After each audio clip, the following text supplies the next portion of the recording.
इंडोलॉजिया के हिंदी पॉडकास्ट में आपका स्वागत है और इस एपिसोड में आज हम बात करने वाले हैं 1971 की लड़ाई की। अब ये सबको पता है स्टोरी क्या है। पाकिस्तान ने अटैक किया और इंडिया ने उनके छक्के छुड़ा दिए, जूते मार मार के ट्राउजर्स उतार उतार के उनको भगाया यहाँ से। और वो जो फेमस पिक्चर है वो भी सबको पता है, जहाँ पे पाकिस्तान का जनरल नियाजी सरेंडर कर रहा है, साइन कर रहा है पेपर पर। और स्टोरीज बेसिकली हमें पता है, पाकिस्तान के दो टुकड़े हो गए, बांग्लादेश का जन्म हुआ। पर काफ़ी लोगों को, स्पेशली जो उस टाइम पर नहीं थे जिंदा, उनको जो नुएंसेस, उनको जो बारीकियां हैं उस लड़ाई की, वो शायद नहीं पता।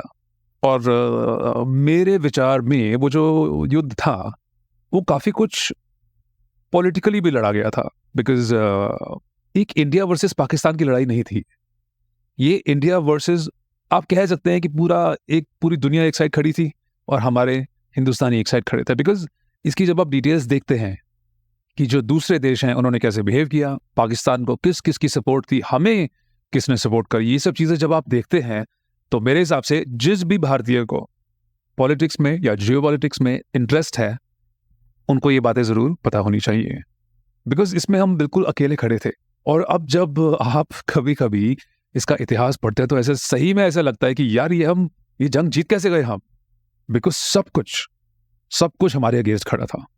अब अमेरिका को आप देख लीजिए। अब अमेरिका, हमें पता है कि एटलीस्ट कम से कम 1945 से तो दुनिया का नंबर 1 देश है, सबसे शक्तिशाली देश है, सबसे समृद्ध देश है। तो ऑब्वियसली जो भी अमेरिका कहता है वो दूसरे देश करते हैं। और अमेरिका का हमारी तरफ क्या अंदाज था, क्या उनका पॉलिसी थी उनकी हमारी तरफ। अमेरिका का उस टाइम पर जो राष्ट्रपति था वो था निक्सन, और उसका जो नेशनल सिक्योरिटी एडवाइजर था वो था किसिंजर, हेनरी किसिंजर। अब ये जो दोनों लोग थे ये हिंदुस्तान से करते थे नफरत। ठीक है, 2 रीजन तो इसके मैं आपको दे सकता हूँ जो मैंने इतिहास में पढ़े हैं। जो इनका राष्ट्रपति निक्सन था वो ऐसा ज़्यादा पॉपुलर व्यक्ति नहीं था। वो ज़्यादा लोग ना उसको पसंद करते थे, ना वो ज़्यादा लोगों को पसंद करता था। तो उसकी जो फॉरेन पॉलिसी थी वो बड़ी पर्सनल थी उसकी। जिन जिन लोगों ने उसके साथ अच्छा बिहेव किया था जब वो पावर में नहीं था, तो जिसने तो उसको अच्छा वेलकम दिया, उनको बहुत पसंद करता था उन सबको। जिन जिन लोगों ने उसको भाव नहीं दिया ज्यादा, वो लोग को वो बहुत नफरत करता था। तो जो एक वर्ल्ड लीडर थी जिन्होंने निक्सन को ज्यादा भाव नहीं दिया था, वो थी इंदिरा गांधी। क्योंकि जब निक्सन पावर में नहीं था, 1967 की बात है ये, वो दिल्ली गया था। तो दिल्ली में जाके वो इंदिरा गांधी के घर गया, वो उनको मिला। तो पूरी मीटिंग के दौरान इंदिरा गांधी काफ़ी बोर्ड थी, उन्होंने ज़्यादा इंटरेस्ट दिखाया नहीं। तो और कुछ समय बाद उन्होंने अपने असिस्टेंट से पूछा हिंदी में कि भाई ये कितने देर और ये मीटिंग करनी पड़ेगी। तो ये सब निक्सन के दिमाग में था। अच्छा, ऊपर से निक्सन जो था वो नेहरू को बिल्कुल भी पसंद नहीं करता था। और उसने उसने ये बात खुलेआम बोली थी कि जो इंदिरा है वो अपने पिता की तरह बिल्कुल खराब है, उसको बिल्कुल पसंद नहीं थी। ना उसको इंदिरा पसंद थी, ना उसको नेहरू पसंद थे। इसलिए जब वो पहली बार राष्ट्रपति बन के इंडिया आया तो उसकी जो विजिट थी वो काफ़ी इतनी अच्छी नहीं थी। पहला रीज़न तो ये था कि वो पर्सनली इंडिया को और इंडियंस को, बिकॉज उसको इंदिरा गांधी पसंद नहीं थी, वो पूरे इंडिया से हेट करना शुरू हो गया। अच्छा, दूसरा रीज़न ये था कि जो पाकिस्तान का उस टाइम जनरल था, बिकॉज आपको पाकिस्तान का तो आपको पता ही है, डेमोक्रेसी वगैरह तो ये लोग कुछ मानते नहीं है। आर्मी का कंट्रोल था, और उस टाइम तो बिल्कुल ही आर्मी का कंट्रोल था, बिकॉज जनरल याया खान उस टाइम पाकिस्तान को चला रहा था वो। अच्छा, अब याया खान जो था वो निक्सन का बेस्ट फ्रेंड था, और दोनों की बहुत जमती थी। बिकॉज जो उसके साथ इंडिया में हुआ उसका उल्टा पाकिस्तान में हुआ। क्योंकि जब निक्सन पाकिस्तान गया तो उन्होंने बड़ी खातिरदारी करी उसकी। याया खान और उसके जो आर्मी के जनरल्स थे, उन्होंने निक्सन के लिए रेड कार्पेट बिछा दिया, निक्सन साफ साफ कर करके उसको खुश कर दिया। और ये बात उसको कभी भूली नहीं थी। उसने हमेशा ये याद रखा था कि जब मैं पावर में नहीं था तो याया खान और पाकिस्तानियों ने मेरी कितनी खिदमत करी थी। और वैसे भी जो अमेरिकन डिप्लोमेटिक सर्कल थे, इन सबको पाकिस्तान बहुत पसंद था। 2 रीजन थे इसके। सबसे पहले तो इनको इंडियन से प्रॉब्लम थी। तो अमेरिकन कहते थे कि यार इंडियंस हमारी बात नहीं सुनते, हम इनको कुछ करने को बोलते हैं तो ये हमें आगे से 3 सवाल पूछते हैं। अब जो हमारे अमेरिकन हैं उनके लिए तो ज़रा उनका जो सिस्टम है, उनका जो मजहबी सिस्टम है, उसमें तो सवाल पूछना अलाउड नहीं है ना। उसमें बस ये है कि जी बाइबल पढ़ो, जो भी जीसस कह रहा है वो मानो और आगे चलो। अब हमारे यहाँ तो सिस्टम थोड़ा उल्टा है। हमारे यहाँ तो युद्ध भूमि पे अर्जुन ने भगवान श्री कृष्ण से सवाल पूछे थे। श्री कृष्ण ने बोला कि अर्जुन लड़ाई लड़ो। अर्जुन ने बोला क्यों? अब दूसरे मजहबों में तो ये अलाउड नहीं है क्यों पूछना, वहां पे तो आपको जो किताब में लिखा है वो मानना पड़ता है। तो ये जो अमेरिकन थे इनको आदत नहीं थी। और दूसरी तरफ जब ये पाकिस्तानियों से डील करने जाते थे तो पाकिस्तानियों को तो ये जो भी बोलते थे वो मान लेते थे। ये वो बोलते थे उछलो, वो उछल जाते थे। वो बोलते थे नाचो, वो नाचना शुरू कर देते थे। इंडिया में आके कुछ बोलते थे तो इंडियंस बोलते थे क्यों। ये चीज़ अमेरिकन को पसंद नहीं थी। और दूसरी एक और चीज़ थी जो अमेरिकन को पसंद नहीं थी, या ऐसा कह सकते हैं कि जो उनको पाकिस्तान के बारे में पसंद थी, वो ये थी कि वहाँ पे शराब की बोतलें खुलती थी और वहाँ पे बीफ खाते थे। तो उनको लगता था कि यार ये पाकिस्तानी हमारी तरह के लोग हैं, हमारी तरह शराब पीते हैं और एक गाय खाते हैं। इंडिया में वो उल्टा था, इंडिया में लोग चाय पीते थे और वेजिटेरियन थे, जो उनको बिल्कुल जमता नहीं था। तो ये दो चीज़ें थी। अब देखिए, हम जब समाचार पढ़ते हैं, हम जब न्यूज़ देखते हैं, हम देखते हैं यार ये कितने पढ़े लिखे लोग हैं, देखो कितने इंपॉर्टेंट लोग हैं, ये सेक्रेटरी ऑफ स्टेट है, कोई प्रेसिडेंट है, कोई क्या है, कितने समझदार होंगे। बट ये सारी चीज़ें, ये जब पुरानी पुस्तकों में आप ये सब चीज़ें पढ़ते हैं तो हमें ये पता लगता है कि देखो यार कितनी सारी चीज़ें हैं जो छोटी छोटी चीज़ों पर डिसाइड हो जाती हैं, कि सिर्फ इसलिए कि पाकिस्तानियों के तौर तरीके अमेरिकन की तरह थे कि शराब पीते थे, बीफ खाते थे, तो उनको वहाँ पे थोड़ा एक फॉरेन पॉलिसी एडवांटेज मिल गया जो इंडियंस को नहीं मिला। तो हमारे निक्सन और किसिंजर को पाकिस्तान बहुत पसंद था। हालांकि एक बात और है नोटिस करने वाली कि जो किसिंजर थे वो बड़ा स्मार्ट आदमी था। थोड़े दिन पहले ही उसकी मृत्यु हुई है। किसिंजर ने निक्सन को बोला था कि मिस्टर प्रेसिडेंट, जो याया खान है ये बेवकूफ़ आदमी है। क्योंकि ये जो किसिंजर था, नेशनल सिक्योरिटी एडवाइजर, ये एक बार एक ट्रिप पे पाकिस्तान गया था और वहाँ पे ऑब्वियसली याया खान और सारे जनरल्स वगैरह को मिला। तो अच्छा, याया खान जो था, उसकी एक और बात मैं आपको बताना चाहूँगा कि वो बहुत बड़ा शराबी था। और ये बात मतलब मैं नहीं कह रहा, आप गूगल करके देख सकते हैं कि पाकिस्तानी ये बात सुन के बहुत गुस्सा हो जाते हैं। जुल्फिकार अली भुट्टो ने ये बात लिखी है कि याया सुबह उठता था और वो सुबह उठते ही पीना शुरू कर देता था, सारे दिन पीता रहता था और शाम तक उसकी हालत काफ़ी ज़्यादा ख़राब होती थी। तो याया खान शराब बहुत पीता था। इनफैक्ट जब 1971 की लड़ाई पाकिस्तान हार गया था, तो जो पाकिस्तानी लोग थे, आपको तो पता ही है कि इनको राइट करना, आग लगाना, लड़ाई करना कितना पसंद है। तो क्योंकि पाकिस्तान जंग हार गया था, इन्होंने शराब की दुकानों में आग लगा दी थी। उस टाइम पे पाकिस्तान में शराब वगैरह बिकती थी, वो सब ऑफ कोर्स बाद में बंद हो गया। तो ये जुल्फिकार अली भुट्टो ने ये सब याया के बारे में लिखा था। तो किसिंजर जब गया पाकिस्तान से मिलने, मीटिंग करने की, भाई देखो लड़ाई हो रही है, तुम्हारा क्या प्लान है। तो अब पाकिस्तानियों की जो आदत है कि सहराओं पे घोड़े दौड़ाते हुए हम आएंगे, लश्करें, तलवारें, ब्ला ब्ला ब्ला, उन्होंने वो स्टोरियाँ बोलनी शुरू कर दी। तो किसिंजर ने इनको बोला कि भाई ये सब तो ठीक है, बट इंडियंस के पास ज़्यादा प्लेन्स हैं, ज़्यादा टैंक हैं, उनकी आर्मी तुमसे बड़ी है और वो प्रोफेशनल आर्मी है। तुम तो पता नहीं क्या करते हो, बट वो तो उनको लड़ना वड़ना सब आता है, क्या करोगे तुम। तो याया खान ने उसको जवाब दिया, वही जवाब दिया जो आपने, अगर आप यूट्यूब पे पाकिस्तानी चैनल वगैरह देखते हैं तो काफ़ी पाकिस्तानी ये बात बोलते हैं, उनको बहुत पसंद है ये बात बोलना। याया खान ने एक इंटरनेशनल मीटिंग में अमेरिका के national security adviser Henry Kissinger को ये बोला कि हम जंग इसलिए जीतेंगे क्योंकि जो मुसलमान है वो हिंदू से ज़्यादा अच्छा लड़ सकता है। ये वही बात है जो पाकिस्तानी काफ़ी बार बोलते हैं और इनकी फौज में ये बात मानी जाती है कि एक मुसलमान 10 हिंदुओं के बराबर है। अब मुझे समझ नहीं आता कि ये कैसी बातों पे विश्वास कर लेते हैं। तुम हर जंग हिंदुस्तान से हारते रहते हो, फिर बोलते हो कि यार एक मर्द मोमी 10 काफिरों के बराबर है। आगे चलो यार। तो एनीवेज, तो ये स्टोरी थी कि तो किसिंजर ने आगे बोला निक्सन को, यार ये पागल वागल है, इसकी बातें मत सुना करो। पर निक्सन को मोह था, बेस्ट फ्रेंड था निक्सन का याया खान। उसने बोला नहीं, हम तो सिर्फ पाकिस्तान को सपोर्ट करेंगे। ऐसी कोई चीज़ नहीं थी जो इन्होंने पाकिस्तान के लिए नहीं करी, जस्ट बिकॉज उन्होंने इनकी खिदमत करी थी और इंदिरा गांधी से उसको नफरत थी। अब वैसे इंदिरा गांधी ने भी काफ़ी चीज़ें करी थी ये निक्सन को परेशान करने के लिए, कि फॉर एग्जाम्पल निक्सन ने 2 चिट्ठियां लिखी थी इंदिरा गांधी को। दूसरी चिट्ठी थी वो उसने पर्सनली किसिंजर के हाथ दिल्ली भिजवाई थी। इंदिरा गांधी ने दोनों का रिप्लाई नहीं किया।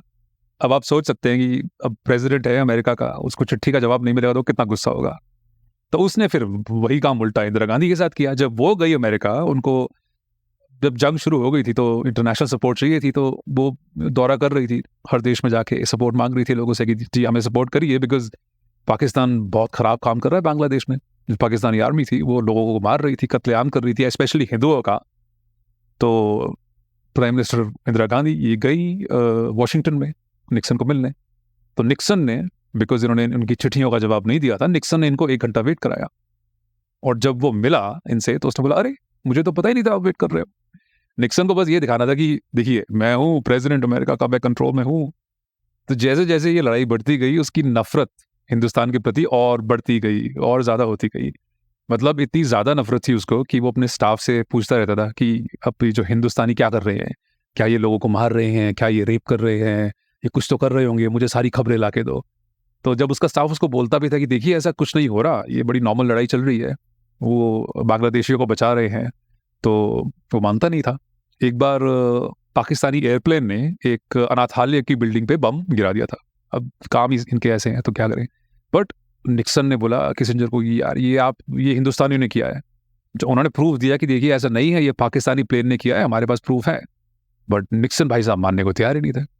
और जब जंग पाकिस्तान हारना भी शुरू हो गया तो निक्सन और किसिंजर दोनों ने एक पूरा मीडिया कैंपेन चलाया, न्यूज़पेपर और टीवी यूज करके।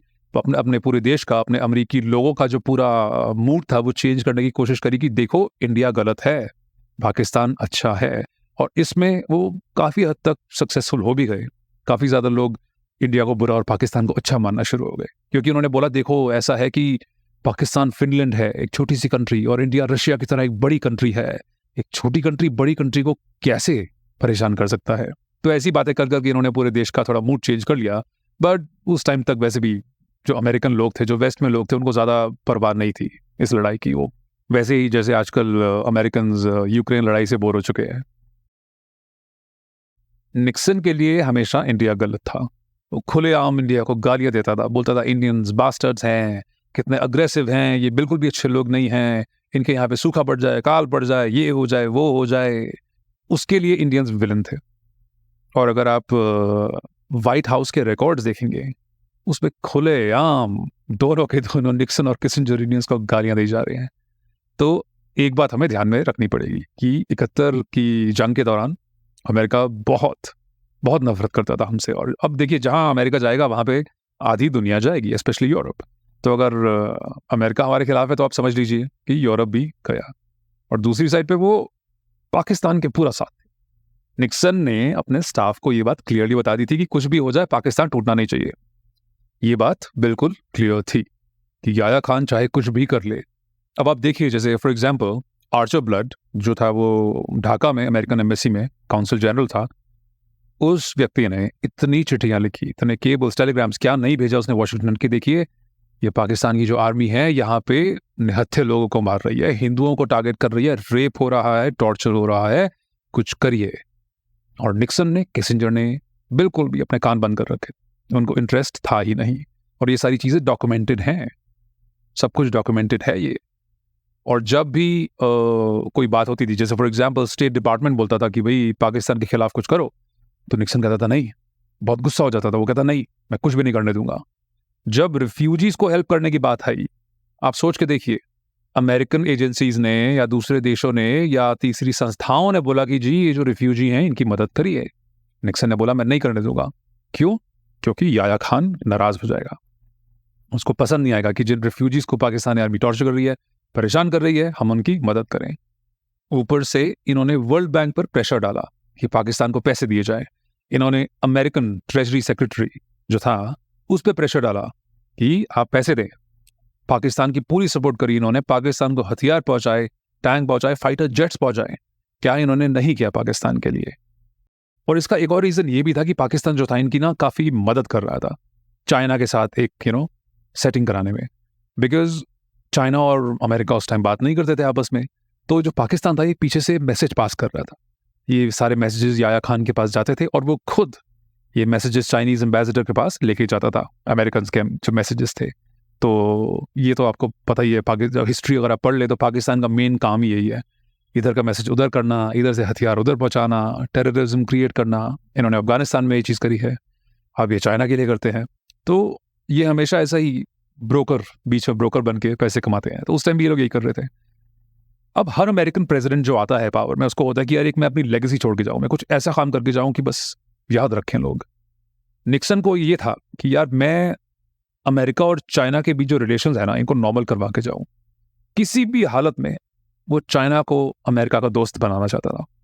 अब उस काम में उसकी मदद कर रहा था याया खान, तो वो याया खान को तो परेशान नहीं कर सकता, याया खान के खिलाफ तो नहीं जा सकता था।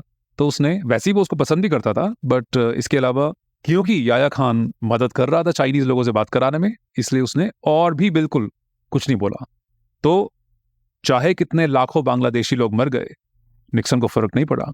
उसको बस ये था पाकिस्तानी हमारी मदद कर रहे हैं चाइना से बात करने में, तो इसलिए चुप रहो। और बदले में पाकिस्तान ने भी इनकी मदद करी थी। जो पाकिस्तान इंटरनेशनल एयरलाइंस है, PIA, इनके जो जहाज वेस्ट पाकिस्तान, जो उस टाइम वेस्ट पाकिस्तान होता था और जो बांग्लादेश था वो ईस्ट पाकिस्तान होता था, तो इनके हवाई जहाज वेस्ट पाकिस्तान से ईस्ट पाकिस्तान आते थे। उसमें सिविलियंस बैठे होते थे, बट असली में वो लोग आर्मी के थे, वो सिविलियंस के कपड़ों में बैठे होते थे। और जैसे ही वो प्लेन से उतरते थे, वो सारे के सारे साथ वाले हैंगर में जाके अपनी आर्मी की वर्दी पहन लेते थे। तो जब प्लेन खाली हो जाता था, उस खाली प्लेन में वो सारे अमेरिकन भरे जाते थे जो ढाका से निकलना चाहते थे, बिकॉज युद्ध स्टार्ट हो गया था, तो उनको वहां से निकलना, भागना था वहां से। तो ये जो प्लेन था, आर्मी वालों को लेके आता था और अमेरिकन को लेके जाता था। वहां से अमेरिकन को निकाल के ये बैंकॉक या तेहरान लेके चले जाते थे। और जब भी याया खान को पैसे चाहिए होते थे, वो निक्सन को याद दिलाता था। आदत तो वैसे है ही इनकी भीख मांगने की, आप लोगों को तो पता ही है, भीख मांगने में नंबर 1 है पाकिस्तान। तो उस टाइम भी जब इनको भीख चाहिए होती थी, याया खान फटाफट निक्सन को बोलता था, देखो हमने तुम्हारे लोगों को वहां से रेस्क्यू किया है, क्या तुम भूल गए? तो ये बोल बोल के पाकिस्तान ने काफी पैसे जुटाए हैं अमेरिका से। उस टाइम पे इस दोस्ती का फायदा अमेरिका को थोड़ा हुआ, क्योंकि पाकिस्तान के थ्रू उनके चाइना से जो रिलेशंस थे वो थोड़े नॉर्मल हो गए, और दोनों देशों की, अमेरिका की और चाइना की, आपस में बातें शुरू हो गई। तो चाइना का जो प्रीमियर था चू एन लाई, उसको इंडिया से बहुत नफरत थी, क्योंकि एक तो वो पाकिस्तान का फ्रेंड था, और दूसरा इंडिया जो था चाइना का उस टाइम तक एक तरह से इलीगली, बट एक तरह से नेबर बन चुका था। तो वैसी 62 की लड़ाई हुई थी, उसके बाद चाइना ने पूरा अपना कब्जा जमाने की कोशिश करी। तो इंडिया के लिए तो कुछ अच्छा चाइनीज बोल नहीं सकते थे, प्लस पाकिस्तान की फ्रेंडशिप थी। तो चो एन लाई जो था, उसने किसिंजर के साथ मीटिंग में बोला था कि मुझे तो यार इन इंडिया से बहुत नफरत है। उसने बोला था, देखो ये कितना हमें परेशान करते हैं, जुल्म करते हैं, ये है वो है, स्टोरीज बनाई उसने। तो ये सब सुन के हमारे किसिंजर को एक आइडिया आ गया, क्योंकि वो बिल्कुल भी एक्सपेक्ट नहीं कर रहा था कि जो चू एन लाई है उसको इतनी नफरत होगी हिंदुस्तानियों से। उसके बाद किसिंजर दिल्ली आया। दिल्ली में वो जो फॉरेन मिनिस्टर हैं उस टाइम स्वर्ण सिंह थे, वो उनको आके मिला। तो डिप्लोमेटिक मीटिंग्स के दौरान 2-3 बार किसिंजर ने ये बात बोली कि देखो, अगर चाइना ने इंडिया की तरफ आंख उठा के भी देखा ना, तो हमसे बुरा कोई नहीं होगा, देख लेना यार तुम। हमारे इंडियंस खुश हो गए। इवन इंदिरा गांधी के साथ मीटिंग में किसिंजर ने दोबारा ये बात दोहराई कि भाई देखो, एनी प्रॉब्लम, हम बैठे हैं यहाँ पे यार, तुम टेंशन क्यों ले रहे हो? चाइना अगर आया, चाइना ने कुछ भी किया, हम चाइना के दांत तोड़ देंगे। इंडियंस खुश। जगजीवन राम डिफेंस मिनिस्टर, स्वर्ण Singh foreign minister, Indira Gandhi prime minister, सब बड़े शांत हो गए कि चलो एक साइड से तो प्रॉब्लम नहीं आएगी हमें। अब इनको ये नहीं समझ आ रहा था कि जो गेम थी अमेरिकन की वो कुछ अलग ही थी, बिकॉज 5 महीने बाद किसिंजर ने चाइना को बोला जाके कि भाई देखो, अगर तुम इंडिया पे अटैक करना चाहते हो तो कर लो, हमें कोई प्रॉब्लम नहीं है। उसने जाके क्लियरली ये बोल दिया उनको, और उसने अपने स्टाफ को बोला, किसिंजर ने जाके अपने स्टाफ को बोला कि अगर, और उसने ये बात स्टेट डिपार्टमेंट को भी बोली कि अगर चाइना इंडिया के बॉर्डर पे कुछ करता है, उसको इग्नोर कर दो, उसको ज़्यादा उछालना मत। इंडिया की हम हेल्प नहीं करेंगे, जो होगा देखी जाएगी, हम उसमें नहीं पड़ेंगे। और ऐसा ही कुछ उसने राष्ट्रपति निक्सन को भी जाके बोला कि भाई देखो, चाइना तो अटैक कर देगा। और निक्सन खुश हो गया, बिकॉज अमेरिकन को ये बात क्लियरली पता थी कि अगर पाकिस्तान को जंग जीतनी है तो वो अकेले तो जीत नहीं सकता। अगर पाकिस्तान इंडिया को युद्ध में हराएगा तो उसके लिए चाइना का आना जरूरी है। तो जब उनको लगा कि चाइनीज से हमारी दोस्ती हो गई है, इनको थोड़ा प्रोवोक करके हम अटैक करवा सकते हैं, तो बड़े खुश हो गए यार, अब थोड़ा चांस अच्छा है पाकिस्तान का। पर अब जो चाइनीज थे उनकी अलग पॉलिसी थी उनको इंडियन से नफरत थी, उनको पाकिस्तान से प्रेम तो नहीं था, दोस्ती भी नहीं थी, बट वही है कि जो एक मालिक और एक नौकर की जो रिलेशनशिप होती है। तो चाइना ने बोला, चलिए हमारा जो नौकर है पाकिस्तान, इनके घर में कुछ थोड़ी प्रॉब्लम हो गई है, चलिए थोड़ा पैसा फेंक दो, थोड़ा सामान दे दो इनको। तो उनकी ये एक स्टैंडर्ड पॉलिसी थी। मोस्टली वो भी सिर्फ इंडिया को परेशान करना चाहते थे कि चलो पाकिस्तान इंडिया को परेशान करे, चलिए हम मदद कर देते हैं। तो चाइना का जो मीडिया था वो एंटी इंडिया प्रोपेगेंडा चलाता रहता था कि इंडिया पाकिस्तान पर कब्जा करना चाहता है, ब्ला ब्ला ब्ला ब्ला। तो और जो अमेरिकन थे उस टाइम, वो किसी भी तरह चाइना को खुश करना चाहते थे, बिकॉज उनके नए नए रिलेशंस, डिप्लोमेटिक रिलेशंस स्टार्ट हुए थे चाइना के साथ। तो वो चाइना को इम्प्रेस करना चाहते थे कि देखो हम कितने अच्छे हैं, हम हमेशा अपने मित्रों का ध्यान रखते हैं, हमारे दोस्त बन जाओ तुम। तो अमेरिका के लिए सिंपल था, चाइना फर्स्ट। ठीक है, वो चाहते थे पाकिस्तान जंग जीते, चाहते थे इंडिया हार जाए, बट नंबर वन जो प्रायोरिटी थी निक्सन एडमिनिस्ट्रेशन की, वो था चाइना फर्स्ट। ठीक है, तो वो बार बार याद दिलाते रहते थे उनको कि देखो हमने पाकिस्तान के लिए क्या किया, हमने पाकिस्तान के लिए इतना कुछ किया। किसिंजर ने यहां तक ये भी बोल दिया चाइनीज को कि देखिए पाकिस्तान कितने इनोसेंट लोगों को मार रहा है, बट फिर भी देखिए हमने बिल्कुल भी कुछ नहीं कहा। तो ये चाइनीज को इंप्रेस करने की कोशिश कर रहे थे कि अगर हम आपके साथ खड़े होंगे तो आपके साथ भी हम हमेशा बिल्कुल ऐसे दृढ़ता से खड़े रहेंगे। अब प्रॉब्लम ये थी कि जो चाइनीज थे वो पाकिस्तान के पीछे बिल्कुल भी खड़े नहीं थे। अमेरिका तो खड़ा था, चाइना थोड़ा इतना ज्यादा सीरियस नहीं था उस बारे में। उन्होंने पैसे दे दिए, बंदूकें दे दी। अमेरिकन बहुत खुश थे इस बात से। जब उनके पास रिपोर्ट्स आती थी, CIA वाले रिपोर्ट भेजते थे कि भाई देखो ट्रक भर भर के गोलियां, बंदूक, बारूद सब पाकिस्तान जा रहा है, चाइना से पाकिस्तान जा रहा है। तो अमेरिकन खुश थे, उनको लगा जी सपोर्ट मिल रही है। बट जब पाकिस्तानी एक्चुअली वहां गए चाइनीज से मिलने, इन्होंने भुट्टो को भेजा था। जब भुट्टो बीजिंग गया तो उसको लगा यार ये तो इतने एक्साइटेड नहीं है, उन्होंने उसको भाव नहीं दिया बिल्कुल भी। तो भुट्टो को फिर प्रॉब्लम हो गई, क्योंकि पाकिस्तानियों को ये सब बताया गया था अमेरिका के द्वारा कि भाई ये चाइनीज तो आपके दोस्त हैं, टेंशन मत लो, हम तो हैं ही, चाइना भी तुम्हारी मदद करेगा। वो उनको नहीं हुआ। अच्छा, ये बात हमारे लोगों को पता थी, हमारे RNAW को ये बात पता थी, बिकॉज जो PN हक्सर थे, इंदिरा गांधी के टॉप एडवाइजर, उन्होंने ये लिखा था कि चाइना जो है वो डबल गेम खेल रहा है। एक तरफ से तो वो पाकिस्तान की हेल्प करता है और दूसरी तरफ से अपने खुद कम्युनिस्ट एजेंट बांग्लादेश भेज के वहां पर वो एक रेवोल्यूशन सा कराने की कोशिश कर रहा है। और यही बात CIA ने निक्सन एडमिनिस्ट्रेशन को बोली थी कि चाइना तुम्हारी मदद नहीं करेगा। उन्होंने बोला था कि अगर लड़ाई होगी, चाइना अपनी फोर्सेस मूव नहीं करेगा, वो बिल्कुल भी पाकिस्तान की सपोर्ट में नहीं आएगा। CIA ने ये भी बोल दिया था कि ना तो चाइनीज आर्मी रेडी है, ना उनके बस की है इंडिया से लड़ाई करना, तो तुम मत एक्सपेक्ट करो। और चाइनीज की जो पॉलिसी थी वो काफी सिंपल थी। चाइना को पता था कि अगर हम घुसेंगे, एक तो अपनी लड़ाई है नहीं, और अगर हम घुसेंगे भी तो इंडिया से लड़ाई करना बहुत मुश्किल है। और जब लड़ाई इंडिया से स्टार्ट हो जाएगी तो जो इंडिया का दोस्त है सोवियत यूनियन, वो हमारे बॉर्डर पे आके खड़ा हो जाएगा। तो चाइनीज बिल्कुल भी नहीं चाहते थे कि 1 लाख से सोवियत सोल्जर्स उनके बॉर्डर पे आके खड़े हो जाएं। तो इसीलिए उन्होंने बिल्कुल भी लड़ाई से अपने आप को दूर रखा। और सच्चाई बस ये थी कि पाकिस्तान को चाइना और अमेरिका दोनों ने इस्तेमाल कर लिया था कि मैसेज इधर से उधर लेके जाने हैं। जब वो काम हो गया तो टाटा बाय बाय। अब जो आखिरी जो पॉलिटिकल पावर बची थी दुनिया में वो थी USSR, सोवियत यूनियन। अब ये काफ़ी बातें बोली जाती हैं कि सोवियत यूनियन हमारा इतना अच्छा दोस्त है, उसने हमारी इतनी सहायता करी थी कत्तर की लड़ाई में, एट्सेट्रा एट्सेट्रा। बट ऐसा जब इतिहास पढ़ते हैं आप तो ऐसा लगता नहीं है। बिकॉज सबसे पहले आप देखिए कि इंडिया ने सोवियत यूनियन से सहायता मांगी थी। इंडिया ने बोला था कि देखिए T-55 बैटल टैंक हैं आपके पास, आर्टिलरी भेज दो, प्लेन्स भेज दो, क्योंकि इंडिया को ज़रूरत थी। उन्होंने ऐसा कुछ इंटरेस्ट दिखाया नहीं। सोवियत्स ने बोला कि आप हमारे Tu-22 प्लेन्स ले लीजिए, जो कि इतने बेकार प्लेन्स थे कि इंडियन एयरफोर्स ने बोला यार रहने दो, तुम मत ही दो, हमें नहीं चाहिए। तो इंडिया ने काफ़ी कुछ मांगा था उनसे, सोवियत यूनियन ने ऐसी कोई हेल्प हमें नहीं करी, और ना ही उन्होंने रिफ्यूजीज की मदद करने के लिए हमारी कुछ हेल्प करी। पर सोवियत यूनियन ने हमारे साथ एक इंडो सोवियत फ्रेंडशिप ट्रीटी ज़रूर साइन करी थी। उसमें बेसिकली ये लिखा था कि अगर दोनों में से किसी भी देश पर हमला हुआ या दोनों में से किसी देश को कुछ टेरिटोरियल प्रॉब्लम आ गई तो जो दूसरा है वो हेल्प करेगा। और अगर इतिहास आप पढ़ें तो साफ साफ समझ आ जाता है कि जब अमेरिका और चाइना की दोस्ती हो गई तब सोवियत यूनियन को जाके ये लगा कि हमें भी एक दोस्त चाहिए, हमें भी स्पेशली एशिया में एक दोस्त चाहिए। तो उन्होंने इंडिया के साथ एक म्यूचुअल प्रोटेक्शन ट्रीटी साइन कर ली। नहीं तो इसके अलावा उन्होंने हमारी ऐसी कुछ ज़्यादा मदद करी नहीं वैसे। बट जब हमने ट्रीटी साइन कर ली सोवियत रशिया के साथ तो अमेरिकन को एक बात क्लियर हो गई थी कि ये सिर्फ एक इंडिया पाकिस्तान का युद्ध नहीं, ये पूरा कोल्ड वॉर का एक्सटेंशन था। कि जैसे किसिंजर ने बोला था कि देखिए भारत और जो रशिया है वो साथ मिलके हमारे एक मित्र देश जो पाकिस्तान है उसका बलात्कार कर रहा है। ये एग्जैक्ट शब्द थे किसिंजर के।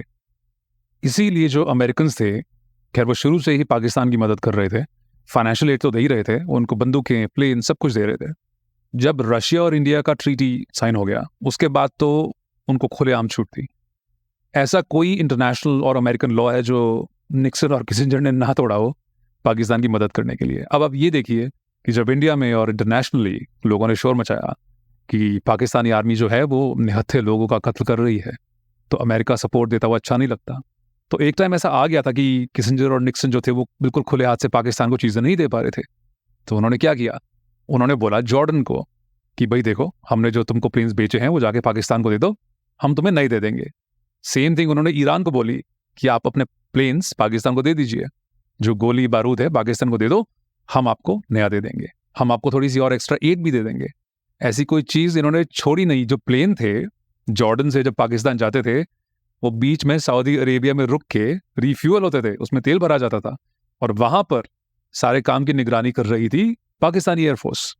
आप सोच के देखिए कि हमारे खिलाफ अमेरिका, चाइना, सारे खाड़ी के मुल्क, पाकिस्तान, ये सब मिलके हमारे खिलाफ खड़े थे, सारे के सारे इकट्ठे। सोच के देखिए, ये खुद अमेरिकन कॉन्सुलेट की रिपोर्ट में लिखा है कि जो प्लेन्स वेस्ट पाकिस्तान से ईस्ट पाकिस्तान यानी कि बांग्लादेश में सारे सैनिक लेके आते थे, वो अमेरिकन C-130 प्लेन थे, जो ऊपर से, जो आसमान से निहत्थे लोगों पर बम गिराते थे, वो अमेरिकन F-86 सेबर प्लेन थे। जब पाकिस्तान ने इंडियन पंजाब में बम गिराने शुरू करे और लोगों ने जब बम देखे तो उस पे सब पे अमेरिकन मार्किंग्स थी। तो ये कोई ऐसी चीज तो है नहीं जो आप छुपा सकते। इतना बड़ा प्लेन है, आप छुपा तो नहीं सकते उसको। तो सारी दुनिया को पता था कि ये पाकिस्तानी जो हैं सारा अमेरिकन सामान यूज कर रहे हैं। अटल बिहारी वाजपेयी ने पार्लियामेंट में खड़े होकर एक स्पीच दी थी। ये कितने सारे पेटिशंस लोगों ने लिखे, इंडियन मीडिया में इसकी बार बार कवरेज हो रही थी कि जो अमेरिकन हैं खुलेआम पाकिस्तान को हेल्प कर रहे हैं, और पाकिस्तान जा जाके सिविलियंस को, खुद के नागरिकों को, स्पेशली जो हिंदू थे, उनको मार रहा था। और ये जितनी भी हेल्प अमेरिका ने पाकिस्तान को दी, इसके लिए वो खुलेआम अपने लॉज तोड़ रहे थे। और ये बात उनको खुद पता थी, निक्सन और किसिंजर को, दोनों को पता थी। अगर आप व्हाइट हाउस के रिकॉर्ड्स देखेंगे, उसमें वो लोग क्लियरली डिस्कस कर रहे हैं ये बात कि हम काफ़ी लॉस तोड़ रहे हैं। और किसिंजर ने बोला कुछ नहीं होता, हम बाद में इस बात को टाल देंगे। इनफैक्ट उन्होंने पाकिस्तान को क्लियरली बोला कि देखो, तुम्हें जो चाहिए हम देंगे, हम तुम्हारी 100% मदद करेंगे, पर तुम अब ये चिट्ठियां और टेलीग्राम भेजना बंद करो, पेपर पे ये सब लिखना बंद करो, ताकि कोई प्रूफ ना पकड़ा जाए। तो ये बड़े सीक्रेटली काम कर रहे थे। इनफैक्ट किसिंजर जो था, उसको इतना डर था कि वो पकड़े जाएंगे कि उसने खुद के प्रेसिडेंट, जो प्रेसिडेंट निक्सन था, उसके खिलाफ सबूत इकट्ठे करने शुरू कर दिए थे कि अगर पकड़े गए तो मैं खुद को बचाने के लिए इसको डुबो दूंगा। और जब इंडियंस ने शोर मचाया कि भाई ये तो आप लोग गलत कर रहे हैं, तो उन्होंने सोचा चलो इंडियंस को थोड़ा खुश कर देते हैं। तो उन्होंने इंडिया को 70 मिलियन रिफ्यूजी एड दी कि चलिए ये आप अपने रिफ्यूजीज के लिए यूज कर लीजिए। तो इंडियंस को थोड़ा लगा कि चलिए, ऐसा लग रहा है थोड़ी सिचुएशन संभल गई है। फाइनली अमेरिकन जो हैं वो थोड़ा हमारी तरफ भी देखना शुरू हो गए, हमारी मदद कर रहे हैं, तो क्या पता हमारे रिश्ते जो हैं अमेरिका से सुधर जाएं। तो जो फॉरेन मिनिस्टर स्वर्ण सिंह थे, वो बड़ी खुशी खुशी वाशिंगटन से दिल्ली वापस गए कि देखिए $70 मिलियन एड है हमारे पास, अमेरिकन थोड़ा नॉर्मल बिहेव कर रहे हैं। प्रॉब्लम ये थी कि ये जो खुशी थी वो सिर्फ 6 दिन चली, बिकॉज जून 22 को एक रिपोर्ट छपी न्यूयॉर्क टाइम्स में, जिसमें दिखाया गया कि एक पाकिस्तान का बहुत बड़ा शिप जो था वो न्यूयॉर्क हार्बर में पाकिस्तान का शिप था, जिसमें सारे मिलिट्री स्पेयर पार्ट्स और 8 एयरक्राफ्ट थे। आप सोच के देखिए, वो इंडियंस को कह रहे हैं कि हम मदद करेंगे, हम आपकी तरफ भी हैं, और उसी टाइम न्यूयॉर्क हार्बर में एक शिप खड़ा है जिसमें मिलिट्री स्पेयर पार्ट्स और 8 एयरक्राफ्ट पाकिस्तान भेजे जा रहे हैं। और जब ये न्यूज़ इंडियंस को मिला तो वो शॉक हो गए कि यार ये क्या हो गया। स्पेशली जो स्वर्ण सिंह थे, जो वॉशिंगटन से दिल्ली अभी अभी आए थे, खुश होके इतनी खुशखबरियाँ फैला रहे थे कि देखो भाई मैंने कितना बड़ा काम कर दिया, तो उनकी बहुत ज़्यादा बेइज्जती हो गई। और इतनी ज़्यादा कि उनको लोकसभा और राज्यसभा दोनों में जाके एक्सप्लेन करना पड़ा कि एक्चुअली हुआ क्या ये। अच्छा, एक और कहानी है इस 71 की वॉर के बारे में, जो मैंने काफ़ी सोशल मीडिया पर देखी है और जो काफ़ी प्रचलित भी है, कि अमेरिका का जो एयरक्राफ्ट कैरियर था वो कलकत्ता पर अटैक करने वाला था, पर हमारे जो बेस्ट फ्रेंड हैं रशियंस, उन्होंने फटाफट अपने शिप भेज के उसको रोक दिया और हमें बचा लिया। बट सच में ऐसा कुछ हुआ नहीं था। वैसे ये बात सच है कि याया खान ने अमेरिका को बोला था कि देखिए आप अपना जो एयरक्राफ्ट कैरियर है USS एंटरप्राइज, उसको कराची भेज दीजिए, तो ताकि अगर वहाँ कुछ अटैक हो, जो कि हुआ था, वहाँ कुछ अटैक होगा तो आप हमें बचा लेना। तो निक्सन ने बोला देखो भाई ऐसा कुछ नहीं हो रहा, बिकॉज हम नेवल कॉम्बैट में पड़ने वाले नहीं हैं, बट हाँ हम इतना कर देंगे कि हम एक जेस्चर, एक इशारे के तौर पर अपना जो USS एंटरप्राइज है उसको बे ऑफ बंगाल में, बंगाल की खाड़ी में भेज देंगे, तो इंडियंस को ज़रा थोड़ा डर लग जाएगा। तो अमेरिकन ने थोड़ा उस डायरेक्शन में अपने एयरक्राफ्ट कैरियर को भेज दिया।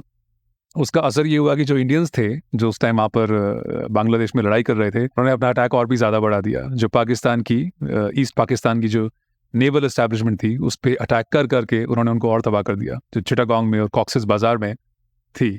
पर हाँ, इंडियंस ने सोवियत यूनियन से ये बात करके रख ली थी कि देखिए अगर इन्होंने एक्चुअली में अटैक किया तो क्या आप हमारी मदद करेंगे।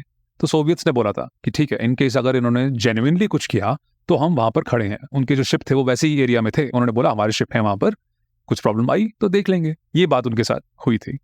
बट जो अमेरिकन पेंटागन है, जो अमेरिकन डिफेंस डिपार्टमेंट है, उन्होंने खुद बोल दिया कि देखिए ऐसी कुछ कॉन्फ्रंटेशन हुई नहीं थी। हम ना तो कैलकाटा के पास गए थे, ना हमें जाना है, ना हमें कोई इंटरेस्ट है। इनफैक्ट जो अमेरिकन एयरक्राफ्ट कैरियर था वो हमारे इंडियन कोस्ट लाइन के नज़दीक भी नहीं आया, या हज़ारों मील दूर खड़ा था।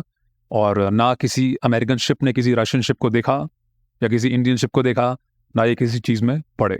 निक्सन और किसिंजर को बस इंडिया को थोड़ा डराना था, इंडियंस डरे नहीं, और वहीं पे बात खत्म हो गई। इनफैक्ट कलकत्ता में जब लोगों को बताया गया कि एक रूमर फैलना शुरू हो गया कि अमेरिकन शिप जो है वो कैलकाटा में अटैक करने वाला है, तो कैलकाटा में हमारे जो बंगाली भाई हैं उन्होंने बोला कि चलिए अमेरिका से अटैक करने आ रहे हैं, ठीक है, उनको अटैक करने दो, अगली बार हम कलकत्ता को ढंग से बनाएंगे। तो जब ये पॉलिटिक्स चल रही थी, एक चीज़ जो साइड में हो रही थी वो ये थी कि जो इंडियन आर्मी थी वो जीती जा रही थी। उन्होंने जो बांग्लादेश में फ्रीडम फाइटर्स थे, मुक्ति बाहिनी, उनको ट्रेन किया, उनको स्पॉन्सर किया। वाइस एडमिरल मेहर रॉय की स्टेटमेंट थी कि वो ये बोलते थे कि जिसके साथ कुछ बुरा हुआ है, जिसकी फैमिली मेंबर्स का कत्ल हुआ है, उसकी फैमिली की महिलाओं के साथ कुकर्म हुए हैं, तो वो बोलते थे कि मैं उनको रिक्रूट कर लेता था, उनको ट्रेन करते थे, और फिर उनके द्वारा हम जो ईस्ट पाकिस्तान है वहाँ पर अटैक करवाते थे। इसीलिए ये इंडियन आर्मी जो थी वो जीती जा रही थी, बिकॉज इनके पास कैपेबिलिटी थी, और जो वहाँ के रहने वाले थे उनको टेरेन का पता था कि जंगल कैसे हैं, रोड कैसे हैं, कहाँ पे क्या है, उनको सब पता था। तो इसकी वजह से अच्छी खासी वहाँ पर तबाही मचाई गई। और ये सारी रिपोर्ट्स रिचर्ड निक्सन को रोज़ मिलती थी, और उसका ब्लड प्रेशर ऊपर हो जाता था कि यार ये इंडियंस जो है ये हर चीज़ को उड़ाई जा रहे हैं, फोड़ी जा रहे हैं। इनफैक्ट जो लॉयड्स है लंदन की फर्म, उन्होंने एस्टिमेट किया था कि जो इंडियंस हैं उन्होंने 1 लाख टन की शिपिंग बर्बाद कर दी थी। और ऐसी हालत थी कि ईस्ट पाकिस्तान के बंदरगाह सारे ठप पड़ गए थे, कि अगर पाकिस्तान को वेस्ट साइड से ईस्ट में कुछ भेजना भी होता था तो सिर्फ उनके पास एरियल रूट था कि बाय एयर भेजना तो भेज दो, वैसे पॉसिबल नहीं है। पाकिस्तान की हालत इतनी ख़राब थी कि ये थ्रू द शिप कुछ ट्रांसपोर्ट नहीं कर सकते थे, बाय एयर ट्रांसपोर्ट नहीं कर सकते थे, बिकॉज इंडियन एयरफोर्स ऊपर उड़ रही थी। और जो मुक्ति बाहिनी थी जिसको इंडियन आर्मी ने ट्रेन किया था, उन्होंने 15,000 तो पाकिस्तान के सैनिक ऐसे ही मार दिए थे। ये पाकिस्तानी इतने डर गए थे कि इनको बाहर निकलते हुए डर लगता था कि अगर हम बाहर निकलेंगे ये हमें मार देंगे। जुलाई में याया खान का ट्रिप था, उसको ढाका जाना था, और उसने कैंसिल कर दिया था क्योंकि उसको लग रहा था डर, और इतनी सिक्योरिटी इश्यूज थे कि उसने डिसाइड किया कि ना ही जाऊं तो अच्छा है। अमेरिकन काफ़ी ये बात बोलते हैं कि जो इंडिया है हमेशा लड़ाई करना चाहता था, इंडिया ने पहले अटैक किया, इंडिया ने ये किया वो किया। बट सच्चाई ये है कि जब इंदिरा गांधी ने इवन प्लान डिसाइड करना स्टार्ट किया कि अटैक करना है, बांग्लादेश में जो ईस्ट पाकिस्तानी है उनको बचाना है, उनको सैम मैनेक्शॉ ने बोला कि अभी अब रुक जाइए, क्योंकि हमें तब अटैक करना चाहिए जब एक तो बारिश ना हो और जब हिमालय पे बर्फ गिरी हो, क्योंकि बर्फ गिरने का मतलब ये है कि वहाँ से चाइनीज़ हमें अटैक नहीं कर पाएंगे। बिकॉज सैम मैनेक्शॉ को ऐसा लगता था कि चाइनीज़ जंग में कूद पड़ेंगे।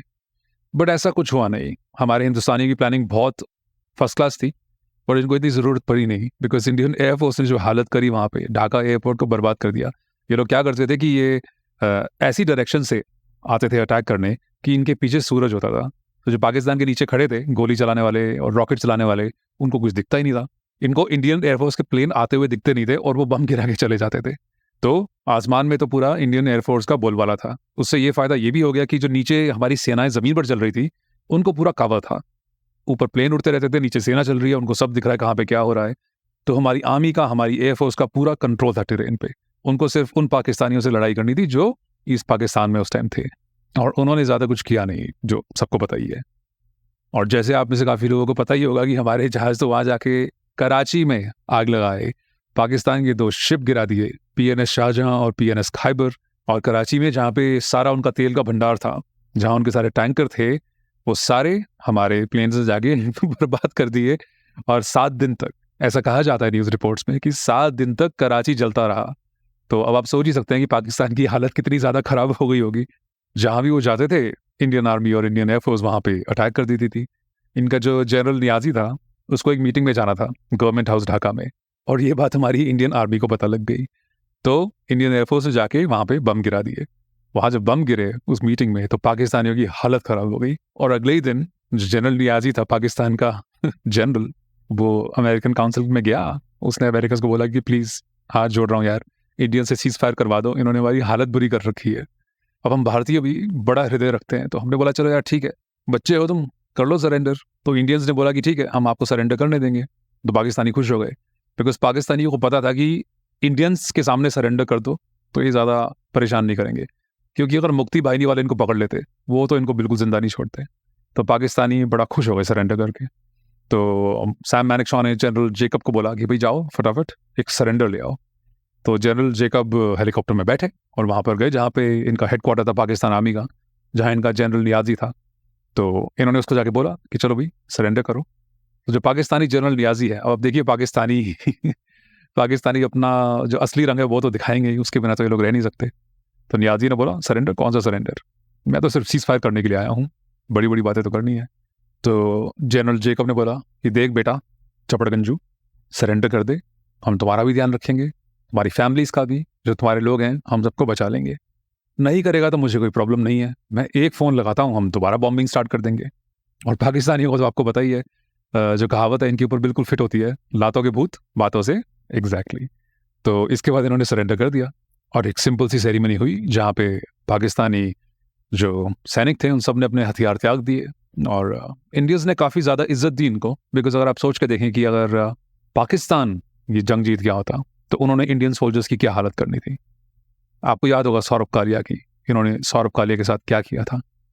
और ऐसे कई किस्से हैं कि पाकिस्तान ने हिंदू सोल्जर्स को किस तरह से टॉर्चर किया था। उस हिसाब से इंडियन आर्मी ने, जो पाकिस्तान के सैनिक थे, इनके जनरल थे, सबको बहुत इज्जत दी। इनफैक्ट उनको अपने हथियार भी रखने दिए, बिकॉज जब इनको वो ट्रांसपोर्ट कर रहे थे तो ये बहुत डर था कि मुक्ति बाहिनी वाले अटैक कर देंगे। तो इंडियन आर्मी ने उनको बोला कि चलिए आप अपने रिवॉल्वर रख लीजिए कि अगर अटैक हो गया तो आप अपने आप को बचाने लायक रहेंगे। पर क्या ये करना चाहिए था? ये सवाल काफ़ी लोगों ने पूछा था। इतने टाइम तक आपने उनके 93,000 सैनिकों की खातिरदारी करी। मुझे याद है मैंने एक पुस्तक में पढ़ा था, एक पाकिस्तानी ने ये पुस्तक लिखी थी कि इनको फिल्में दिखाई जाती थी, अच्छा खाना खिलाया जाता था और इनको विस्की की बॉटल्स दी जाती थी। एक और बात जो उस टाइम काफ़ी की जाती थी वो ये थी कि इंडिया वेस्ट पाकिस्तान, जो आजकल का पाकिस्तान है, उसके हिस्से अपने कब्जे में कर लेगा।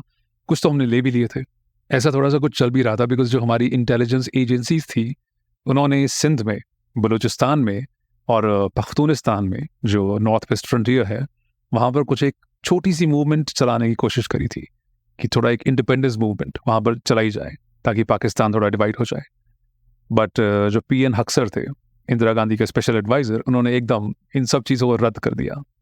बिकॉज उनको ये लगता था कि ये बहुत ज़रूरी है कि इंडिया दुनिया को बताए कि देखिए हमें बांग्लादेश नहीं चाहिए, हमें ईस्ट पाकिस्तान की कोई टेरिटरी नहीं चाहिए, हमें वेस्ट पाकिस्तान पर कब्जा नहीं करना, हम इवन POK, पाक ऑक्यूपाइड कश्मीर को नहीं लेना चाहते। तो वो हर जगह भाग रहे थे, यूनाइटेड नेशंस में, रशिया के पास, अमेरिका के पास, ये बताते बताते कि देखिए हमें ये सब नहीं चाहिए, हम बहुत अच्छे बच्चे हैं, हम किसी को परेशान नहीं करेंगे। सब लोग हमें परेशान करते रहे, पाकिस्तान हमें परेशान करे, अमेरिका करे, चाइना करे, बट हम बिल्कुल अच्छे बच्चे की तरह बिहेव करेंगे। तो वो सबके पास भागते रहे बोलते बोलते कि देखिए हमें कुछ नहीं चाहिए। और जो भारत के मित्र हैं तथाकथित USSR, उन्होंने भी इंडियंस को यही बोला कि देखो भाई लड़ाई वड़ाई हो गई है, आगे बढ़ो, कब्जा करने की सोचना भी मत। ये वही USSR जो आजकल यूक्रेन पर कब्जा करके बैठा है। 71 की लड़ाई की एक जो बात है जो ज़्यादा डिस्कस नहीं की जाती वो है हिंदुओं का नरसंहार। और ये कोई कॉन्स्पिरेसी थ्योरी या ये कोई मनगढ़ंत बात नहीं है, ये अमेरिका की रिपोर्ट्स में आप देख सकते हैं। अमेरिकन स्टेट डिपार्टमेंट ने बहुत क्लियरली ये उसी वक्त बोल दिया था कि देखिए 80% लोग जो मारे जा रहे हैं, जिनके साथ कुकर्म किए जा रहे हैं, वो सारे हिंदू हैं। तो ये बात शुरू से पता थी कि हिंदुओं को बांग्लादेश से निकालने की कोशिश की जा रही है, उनको मारा जा रहा है, हिंदू महिलाओं के साथ गलत काम किए जा रहे हैं। और इसमें किसी और की गलती नहीं है, एक्चुअली इसमें हमारी खुद की गलती है। अमेरिकन स्टेट डिपार्टमेंट बहुत क्लियरली कह रहा था कि हिंदुओं को मारा जा रहा है। जो अमेरिकन एम्बेसी थी ढाका में, उन्होंने बार बार कितने टेलीग्राम्स में लिखा कि देखिए हिंदुओं को मारा जा रहा है। प्रॉब्लम थी कि जो भारतीय सरकार थी वो ये मानने को तैयार नहीं थी। खैर, उनको पता था कि हिंदुओं को मारा जा रहा है, बट सेक्युलरिज्म, वो चाहते थे कि कहीं हिंदू मुस्लिम फसाद ना खड़े हो जाए। भारत सरकार ये बात छुपाना चाहती थी कि 90% जो रिफ्यूजी थे वो हिंदू थे। जून 1971 के महीने तक भारत में 53,30,000 हिंदू रिफ्यूजी ईस्ट पाकिस्तान से भाग के आ गए थे, और सिर्फ 4,43,000 मुस्लिम वहां से आए थे, और बाकी जो दूसरी रिलीजन के लोग थे वो सिर्फ 1.5 लाख थे। इंडिया के ऑफिशियल्स को ये बात क्लियरली पता थी कि पाकिस्तान वहां से पर्पसली सारे हिंदुओं को भगा रहा है, और ये बात क्लियरली मेंशन्ड है रिकॉर्ड्स में कि हिंदू वापस जाने से डर रहे थे, बिकॉज उनको वहां से मार के भगा दिया गया था। बट जो इंदिरा गांधी की सरकार थी, उन्होंने पूरी कोशिश करी ये बात छुपाने की, बिकॉज वही पुरानी आदत जो है नेहरूवियन सेक्युलरिज्म की, कि देखिए हम इस मुद्दे को हिंदू मुस्लिम का मुद्दा नहीं बनाना चाहते। और ये बात स्वर्ण सिंह ने, जो फॉरेन मिनिस्टर थे, उन्होंने लंदन में ये बात एडमिट करी है। उन्होंने ये बहुत क्लियरली बोला कि देखिए भारत में हम इन चीज़ों को छुपा के रख रहे हैं, हम किसी को बताना नहीं चाहते कि हिंदुओं को टारगेट किया जा रहा है, बट जो फॉरेनर्स हैं उनको बताने में हमें कोई दिक्कत नहीं है कि वहाँ पर हिंदुओं को स्पेशली टारगेट किया जा रहा है, हिंदुओं को निशाना बनाया जा रहा है। बट स्वर्ण सिंह ने अपने स्टाफ को क्लियरली ये इंस्ट्रक्शन दे रखी थी कि देखिए इसको आप इंडिया पाकिस्तान का या हिंदू मुस्लिम का मुद्दा मत बनाइए। और उन्होंने इंस्ट्रक्शन ये भी दी थी कि आप इसमें ज़रूर ये बताइए कि बुद्धिस्ट भी मारे जा रहे हैं और क्रिश्चियन भी मारे जा रहे हैं। अब आप लोग खुद सोच सकते हैं कि उनकी परसेंटेज कितनी कम होगी, बिकॉज जब 90% रिफ्यूजी हिंदू हैं तो ये बात बड़ी ऑब्वियस है। अगर आप अमेरिकन रिपोर्ट्स को भी इग्नोर कर दें और आप बाकी सारी रिपोर्ट्स को भी अनदेखा कर दें, ये बात बहुत क्लियर है कि 90% रिफ्यूजी हिंदू हैं और वापस नहीं जाना चाहते वो। इवन जो अमेरिकन मिशनरीज थे ढाका में, उन्होंने अपनी रिपोर्ट्स में लिखा है क्लियरली कि हिंदुओं को निशाना बनाया जा रहा था। ढाका के आसपास जो हिंदू गांव थे, जो हिंदू इलाके थे, वहां पे आग लगाई जा रही थी, वहां पे गोलियां बरसाई जा रही थी। जहां भी कहीं पाकिस्तानी आर्मी को एक मंदिर दिखता था, वो समझ जाते थे कि ये हिंदू एरिया है, तो वो वहां पे जाके पूछते थे कि हिंदू कहाँ हैं। तो जो वहां के मुसलमान थे वो बता देते थे कि देखिए यहाँ पे हिंदू रहते हैं, वहां पे जाके उनको वो गोली मार देते थे। या फिर जो हिंदुओं के घर थे, उनके घरों के बाहर बड़ा बड़ा एच फॉर हिंदू, एच लिख दिया जाता था, ताकि पाकिस्तानी आर्मी को पता लग जाए कि ये हिंदुओं का घर है और वो आके इनको मार दे, कि ये जो हिंदू है ये वाजिबुल कत्ल है। और ये बात अमेरिकन ऑफिसर्स ने, अमेरिकन जर्नलिस्ट ने अपने रिकॉर्ड में बहुत क्लियरली लिखी है कि हिंदुओं को बार बार ये पकड़ के मार रहे थे। एक स्टोरी जो बार बार मैंने अपनी रिसर्च में पढ़ी है वो ये है कि अगर पाकिस्तानी आर्मी को कोई आदमी दिखता था तो वो उसकी लुंगी उतरवाते थे और फिर चेक करते थे कि उसका सर्कमसिजन हुआ है कि नहीं। अगर तो वो मुसलमान था तो उसका सर्कमसिजन हुआ होता था तो उसको जाने देते थे, और अगर नहीं हुआ तो वो हिंदू है और वो उसको मार देते थे।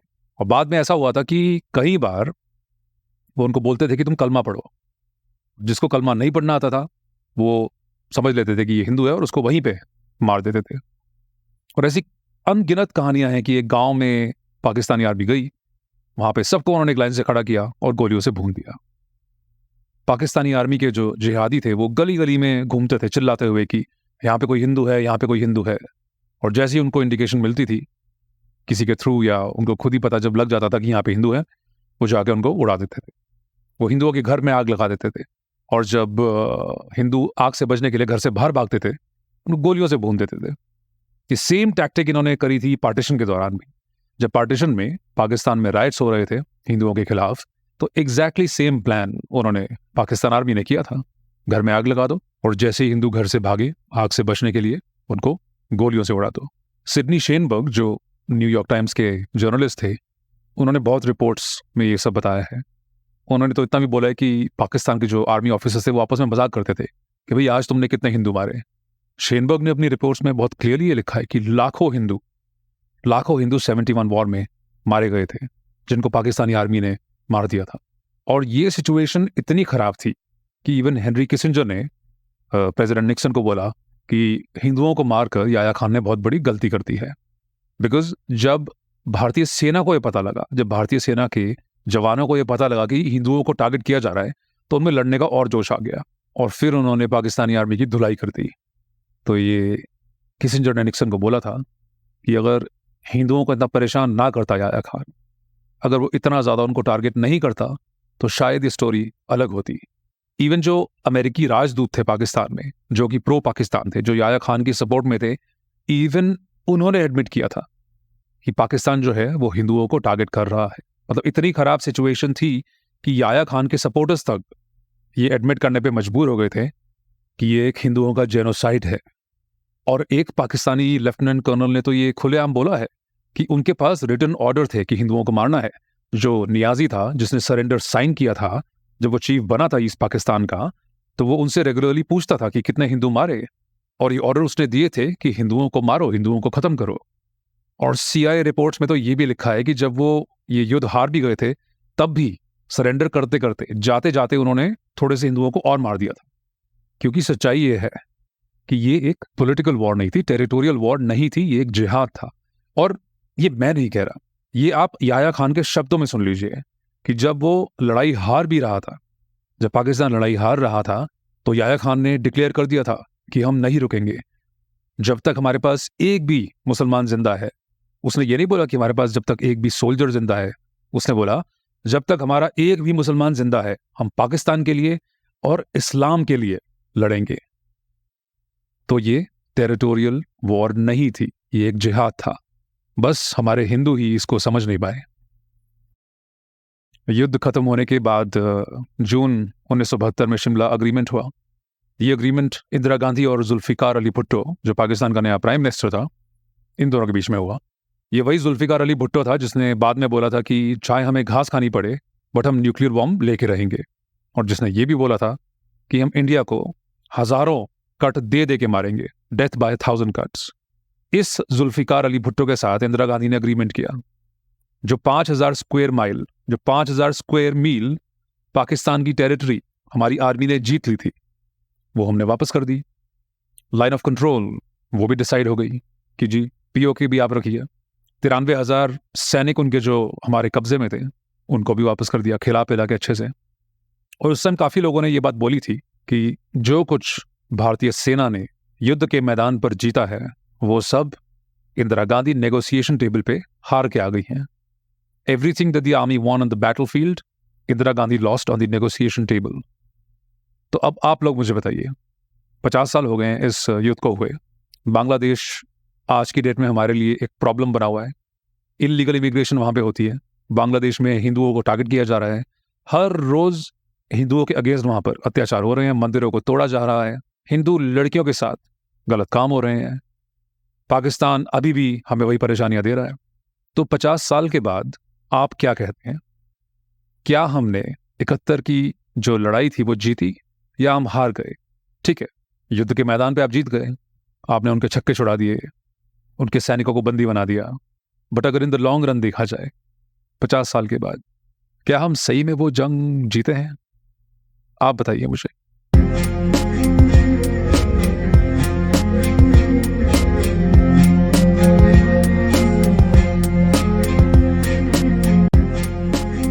तो ये था इंडोलॉजी पॉडकास्ट का स्पेशल हिंदी एपिसोड 1971 के युद्ध के बारे में।